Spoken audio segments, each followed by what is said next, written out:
Great. Hello, I'm Don Mooers, and welcome to Montgomery Week in Review.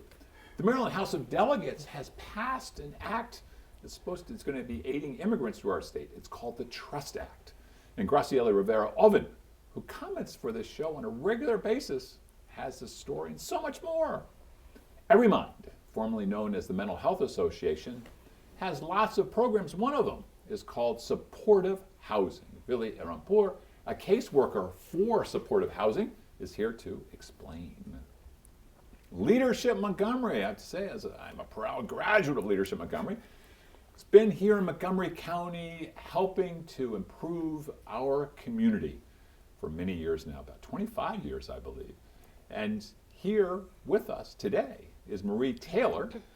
She's not new, but she's been now for about a year, 2 years, president and CEO. She's the first representative of Leadership Montgomery on this show, and it's about time. She's here to talk all about the organization.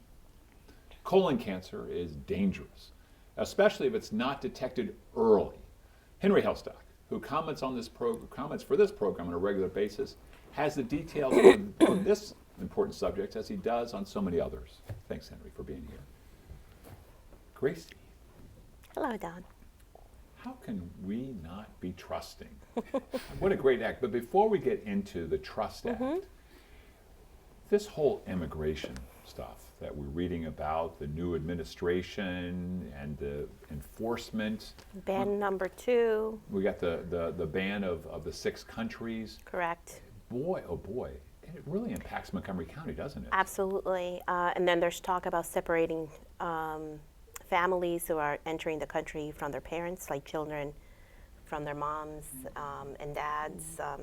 I mean, it's truly, I think the worst we have seen, at least in my lifetime. Because we're hearing news stories from around the country, and I'm sure it's got to Correct. be going on here, is that ICE is finding strategic opportunities, kids on their way to school accompanied by a parent who might be out of status. Absolutely.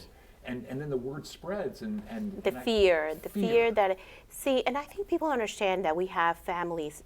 I guess the best way to understand is we have mixed families, right, where you have a parent who might be a U.S. citizen, a mom who might have a TPS status, temporary protected status, right? The aunt might not have anything, right. The kids born and the here. kids are born here. Right. So we have seen such an increase of fearfulness and stress among children in the county. And I think anyone you speak to, from people who work in the school system, to people from linkages to learning, people who, it is incredible the fear that, and we live in a county that in a way, you hear about these other stories in LA, like the dad who was taking his kids. Right. It was, but we've got so many things going on here, correct, and folks from so many countries, one of the most diverse community colleges, school systems, and all that. The world comes to Montgomery County, and it's helped make us great. But right. We have so many stories to come out of this, and over the next 4 years, we're going to have a lot more information. But right now, I want to focus a little bit on this Trust Act. Correct. And so why don't you tell us briefly, I know people have got lots of questions, so we'll keep it brief. What is the Trust Act? What's the state trying to do? In a nutshell, I think what the state's trying to do, and I have to say kudos to our delegation, all our senators, Delegate Morales and others who have absolutely supported in putting this through the state. In a nutshell, is to not deputize the police officers in the state as ICE agents. And Immigration Customs Enforcement. Correct. What the Trump administration, what the president said he'd like to do is to have every police force help the federal, help DHS, help Homeland Security, and enforce the immigration policies. To try to deport everybody. Correct. And also not to support or be part of in any way, shape, or form in a registry for the Muslim community. Okay. Okay. And that's because is there fear that there's going to be a registry based on religion coming out of this administration? I think there's quite a possibility with the leadership we have right now at the White House that's going to be moving along. And we have, like you said, one of the most diverse communities in the country. So part of the reason why I believe that the House just passed this is because we need to make sure, this is a public safety issue. So in a does way that for the mean whole then if they community. deputize our local officers, they would then go in and harass some of our local citizens just taking their kids to school? Yeah, No, they well, will. yeah. You know, if immigration comes in and they ask for the support of the local police, then they will go and do what they're doing in other places of the Well, country, like in. What I'm fearful of is that what they did initially, but then in the Obama administration they cut it out, is that when someone is arrested. For anything, right? Yeah, for anything, that they were looked, especially if they were not a U.S. citizen, they were detained until ICE came over Correct. and went through all this process and was deported. We had to work with one family where the mother was deported simply because she was driving somewhere and they stopped her for, I forgot what the traffic violation was, and then found out that she was not a U.S. citizen. Correct. She did not cause any or do any major crimes or anything else, but simply the fact that she wasn't a U.S. citizen and she was detained because of the traffic violation. We've got about a minute left.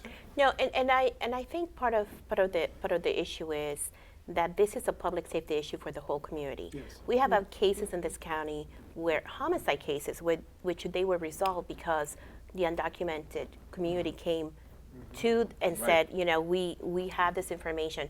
When you start deputizing or when you start becoming a formal arm of immigration enforcement, you start creating a second tier. And of people aren't folks gonna in your speak up, community. right? And They're they're not gonna going to disappear speak back up. into They're the not going to call the background. police, so Right. they are more prone to becoming victims, even themselves of crime. But you think Right. about, the folks who are U.S. born citizens. You know, if somebody's an undocumented individual and something's happening to me, you want somebody to step in and Correct. to be a witness. And I do want to say that the immigrant community, especially the organizations, want to make sure and are asking our county executive to reconsider his position of not supporting the Trust Act Okay. and to doing it since he does have one of the largest communities of immigrants in the state. We look forward to following up. I wish we had more time.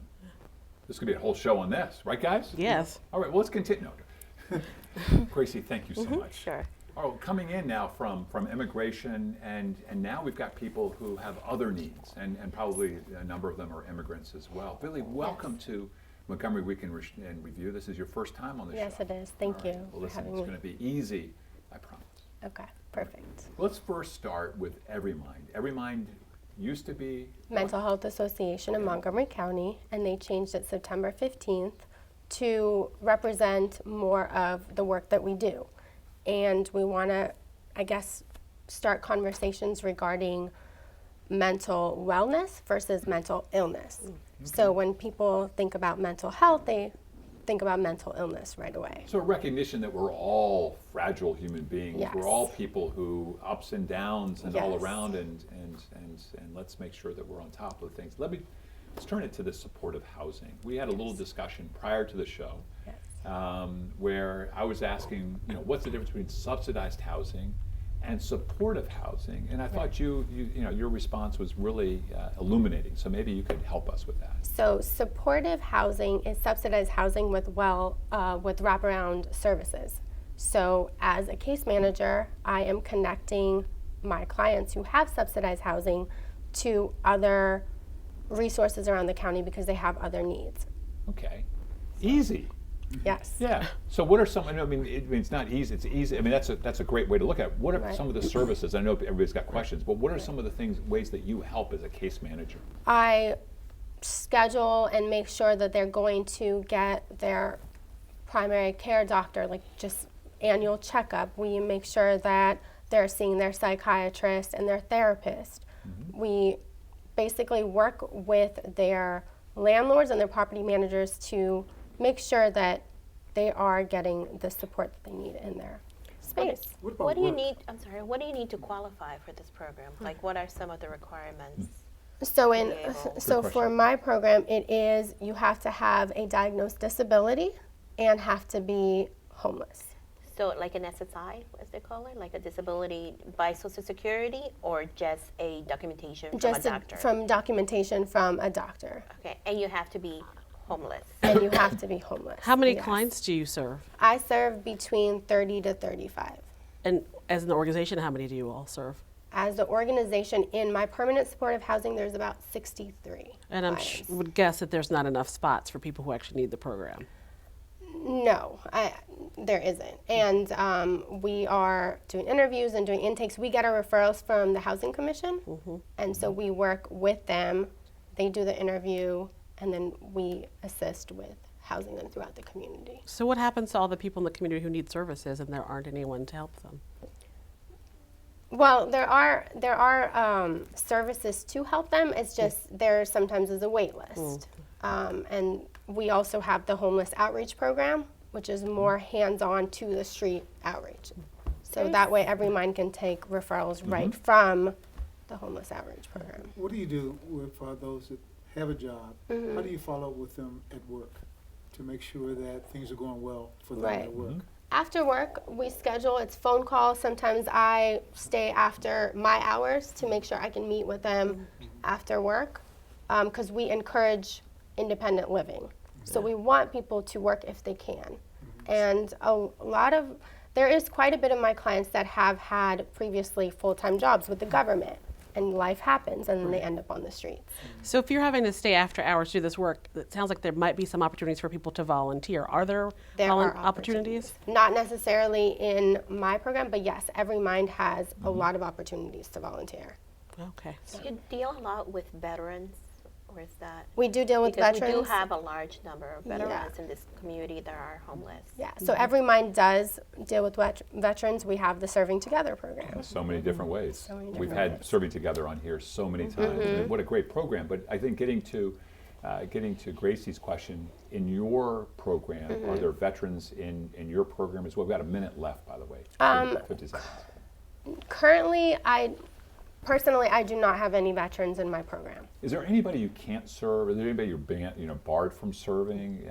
Immigration status or No. seriousness of a disability or anything? No, seriousness of the disability is, again, that's the Housing Commission that determines that Okay. and gives it to us.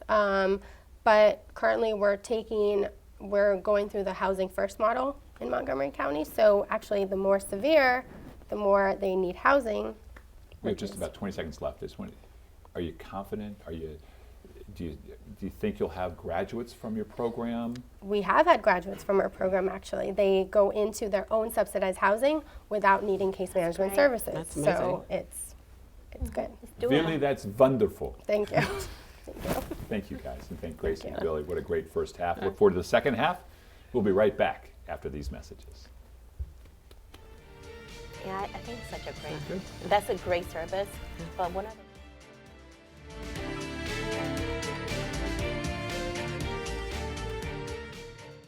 And we're back. Welcome. Thanks for having me.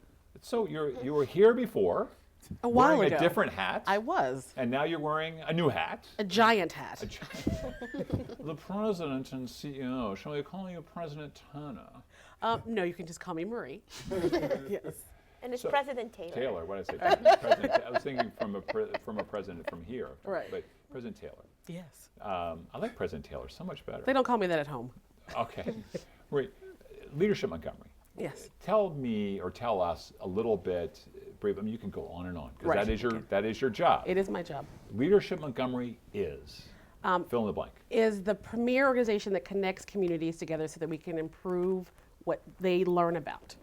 So we've been around for about 30 years, and our job is to bring people out of their shells to learn more about Montgomery County and then change how they work because of what they saw. You know, as an alum of Leadership Montgomery, and looking at this alumni list, it really is a who's who of the county. Very few people who are in any kind of leadership position, whether in political world, civic organizations, businesses, nonprofits. It's Leadership Montgomery has really been a key force in networking more as much as anything. Absolutely. Yeah, so I'm a living testimony because I worked in DC for 25 years and came out here to run Interfaith Works. And the first thing they said to me is, you have to do Leadership Montgomery or you'll never make it in this county. And I said, well, what's Leadership Montgomery? I don't know who they are, because I came from DC, and learned quickly that Leadership Montgomery was the place where I would meet folks, expand my network, and I really learned about what's happening here in the county and figured out how to work better with my colleagues here. And see, that's the key. You said networks, and you said network. That's the key in networking, who to network with, who you can contact to get some understanding of some things or get to help with some things. I'll give you an example. My son, who got exposed to a number of the leaders in the county through me, but really got an understanding more of the diversity of the county, as well as what he can touch on with his he's IT now in his own business, and who he can touch on. Because he was a member of Leadership Montgomery, Yes, wasn't he? Right. yes, exactly. And so the big thing now, though, 27 years later, is how can we get those folks who are really connected to change what they're doing in their business and their personal life to continue to advance Montgomery County. So we're spending more time on community impact by doing more days of service and really working with corporations to bring them out of their office and into the actual community. So Well, that's the that big sounds like thing. a great topic for maybe a strategic plan or two. Well, we just completed a strategic plan. Really? We did. So funny you should ask. Wow. So tell us about your strategic plan. Yes, so there are 3 critical pathways that we are using right now for a community impact model. So we have refreshed our leadership programs to include the great things that you remember, but they're refreshed with the new locations and new speakers. We have streamlined our leadership engagement activities, so they are now town halls talking about policing and immigration and MCPS and what the school budget means. And the biggest thing is we actually have the Corporate Volunteer Council as one of our components for Leadership Montgomery, which is connecting our corporations back to service through volunteerism. So that's the biggest part of our strategic plan is this focus on community impact through corporate volunteerism. And I'm really proud of it. Good Well, for you. so as someone who graduated 21 years ago from the program, When she was 12. Yes, that's correct. I was the youngest. you look the same in your picture. I do have to say that one of the things that and when I was on the board that I had pushed for was to kind of, you guys have the youth leadership program, right? And you had it for a couple of decades now. So those youth who were in youth leadership are already grown millennials, have their IT companies, they're people who are already, so how great would it be to kind of bring Reconnect back them, yeah. some of that talent Yes. About a minute and left. get them involved? Yeah, so the big push is to reconnect our past graduates and even our millennials to the programs that we have for the community. So again, that's like those town halls and the speed networking, and we're doing these large days of service. We're in 6 and 7 multiple locations around the county and getting them to really focus on what's happening here in the county and how can I leverage my Leadership Montgomery notoriety, if you will, to make Montgomery County better. So that's really what we're focused on and getting folks re-engaged. I know Villy has never been on Leadership Montgomery. 20 seconds left. How does somebody like Villy get involved and want to, if she wants to? There's become a 2 part of different ways that she can get involved. She can apply for the program this year. Applications are due April 14th. And she can come to some of our events. We do about 30 events a year. They're as small as 30 and as large as 500. So those are the 2 different ways that she can get involved. Get a chance thank to meet President and CEO, President Taylor. It's been an honor Thank to have you you. on the show. Thanks. Henry Hailstock, Yes, sir. often your subjects are kind of depressing. So we have all this kind of tough and coming up It's true. is you're talking about stuff that we need to think about, but we really don't want to think about it. And if we don't think about it, then we're kind of up a creek without a paddle. And colon cancer is no different from some of the other subjects you've talked about. No different whatsoever. It is a topic that people really don't like to talk about or discuss or even think about. And it's something that we need to, because colorectal cancer is the 2nd leading cause of cancer deaths in the U.S. And it's the 3rd most common cancer in both men and women. And that's something else to think about. It's interesting. There, these little kid books about poop. Everybody poops. I And hope just so. I mean within this thing, but nobody wants to talk about the tract. I several years ago or a couple years ago, I went and had my whatever the Colonoscopy. colonoscopy, and it was something I dreaded a little bit. Oh, yeah. But it just you're done. Done. And it was, That's it was a one great thing. And see, that's the thing about it. Like the colonoscopy, obviously, is the key event to find the polyps. Right. And to get so that you can do something about it. What But age- the people are really afraid of the prep. Yes. The preparation for it, and that's the impediment that people. But the prep is great. As a weight loss thing, it is fantastic. It is the best weight loss But you regime have ever. to force men to go do it. So I have to harass Yes. my husband for 9 months to make the And I, appointment. and I do agree with Marie. Yeah. Okay, so not to pick on you men. Right. Okay, But to but but there is, I think, this thing that and women like us who are with our husbands who we have to take the initiative because we love them, Right. and we want them to be around for a long time. Yes. But it's the same with prostate cancer. You guys are terrible about going and getting those exams. So I think it's also maybe hopefully a generational thing because I think once as you guys are the ones who have to be the models for the younger generation. Right. You I would mean, think. I will hope so. But I'll be because- honest with He's you. much more of a model. He's a former NFL player. But it's also your eating habits. It's Right. not just about the pooping. Right. It's about eating healthy. But it's all Right. And exactly. it's not just a man or women issue. Right. It's a societal issue, and it's not Exactly. glorifying so much fast food as a way of Well, how- let me give you two scary things now. When people, say, "Well, I'm not sure about it," tell them that 135,000 people in in America are dying from cancer, and newly diagnosed. Right. Let me say, Right. newly diagnosed with cancer, and 50,000 people in the U.S. die each year.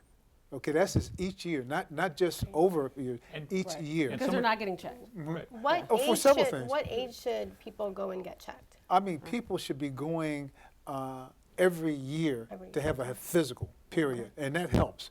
But as we get older, right, Don, we're more likely to develop They talk about The, 40 or 50 years the, old. the Right. precancerous, Unless you had a precancerous, family Okay. member Right. who's actually died from colon cancer, then they suggest that you go But let me tell you, younger. As Okay. people, I don't know why people shy away from going to see the doctor every year.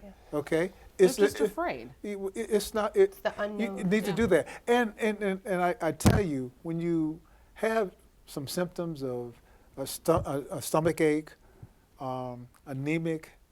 being anemic, or you're feeling bloated, something like that, over a 2 or 3 week period, better go see a doctor. Oh, wow.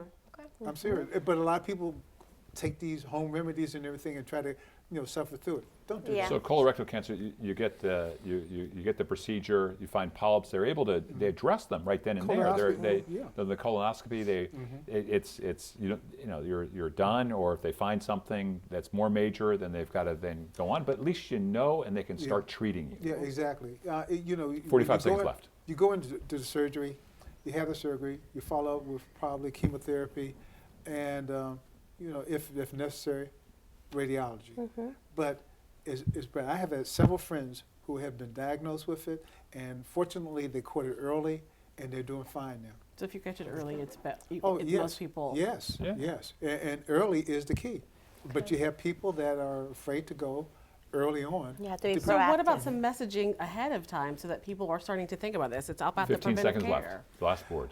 It's up to them. I mean, you look at TV, they have advertising. They've been advertising this for years, but people still don't pay attention to it until it's too late. And being too late, but fortunately with a lot of the innovative things that are coming in the field now, Right. the death for cancer has diminished so much. And fortunately, we had Henry Hailstock helping us with the word here. I'll Hey, definitely folks, be pushing my clients to go get checked. Perfect. Absolutely. That's Yeah. good too. Absolutely. Good things coming out of this. Thank you all for joining me today. And thank all of you in the viewing audience for joining us for this week's edition of Montgomery Week in Review. I'm Don Mooers, inviting you to join us next week at this very same time. Do you do your graduate?